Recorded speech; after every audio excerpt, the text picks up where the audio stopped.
Okay, so another game with Walter Browne. With Walter Browne, yes. He had the possibility to take the revenge right now. He tried, of course, with White. And we played a special form of Benoni, where White doesn't play the move c4. I mean, he plays immediately knight c3, trying to get immediately the pawn on e4 without playing, in between the move c4 as normal, like this. So, okay, after bishop g7, e4, instead of d6, which gives the possibility bishop b5 check with a small edge for White, Black plays immediately castle. And after castle, we have this line, which is a little bit unusual, knight d2, the most normal move. Instead of knight d2, the alternative was to play immediately e5, knight g4, and very unclear. After knight g4, the threat was d6, and Black equalizes almost in every position. So knight d4 keeps the position very complicated with a lot of pieces on board. And White must be, if you look at the position, a little bit better, in any position. But it's not clear. Knight d2, d6, bishop e2. Knight a6, where the move order is very important. White has a small edge on the central squares. Black prepares the initiative on the queen side. Later on, he wants to try to come to free the position by playing b5 later on, So castle, knight c7, a4, of course. He stops the idea by playing a4. Now you have to prepare again, move by move. b6, okay, knight c4, bishop a6, very important, If you can, you have to try to trade some pieces, Black is, in a small defensive position here, and he tries to equalize first, So bishop a6 is all right. And here he played, after knight d7, rook a3. Well, rook a3 tries to avoid any tactical possibility on the queen side. I mean, to make the position difficult for Black. I mean, he wants to come with the rook from a3 to b3 against the tactical threat b5. This is the idea, and play on the white squares. Black has some counterplay with rook b8 as always. Okay, so I play rook b8 and he plays rook b3, and right now we can play bishop knight e5 and trade two pieces. Very important, Now he has to take in e5, of course, and he takes in e5. We take in e2. He takes with the queen, and now bishop takes e5. Okay, the result is almost an even game, but White can hope that he's still a little bit better by playing tactically knight b5 later on the white squares always, So he plays here knight b5, and the important moment here is to play rook b7. If Black takes in b5, White can continue to play on the white squares, even if he plays a takes b5. Then he comes back with the rook on a3, and he's slightly better in any position. So rook b7 is very important because you keep the possibility to play later on a6 and prepare the move b5. This is the idea, So rook b7. The move order very important, as I told you. So okay, f4. This is a little bit too much. I mean, he opens the game hoping that he has some advantage on the central square, and this, space advantage is enough to give him a small edge. But the situation is not clear at all because the position is still very tactical. Maybe he wants to switch. No, he wants to to have some advantage by tactical way, but it's not possible immediately. So Black comes immediately to g7 and waits. I mean, he has still some counterplay by playing later on the queen side, prepare the move b5 later on. We'll see. So okay, the position is more or less even, but it's very tactical. Every possibility to go wrong is almost decisive. You see, rook d1, of course, queen c8 is very good because now later on we prepare, not immediately, but later on we prepare the possibility to have the tactical threat a6 and b5. The move order again, very important, you see. So, okay, queen c8, queen c4. He stops every possibility on the queen side. Rook d8, very important. But now black defends the position and waits the move order. King h1, of course.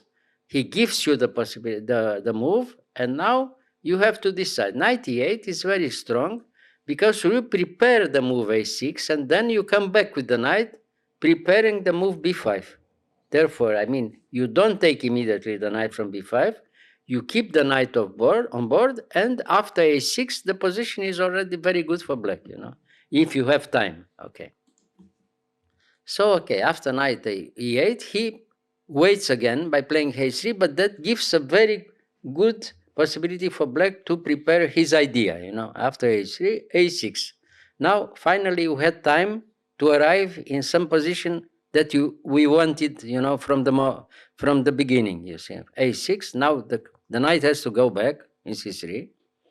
So now, knight c7. We look at the position, is almost the same, but in meantime, black realized the move a6, very important. Now a6, knight c7, the knight had to go back in c3, and now he can't do anything against the threat queen b8 and b5.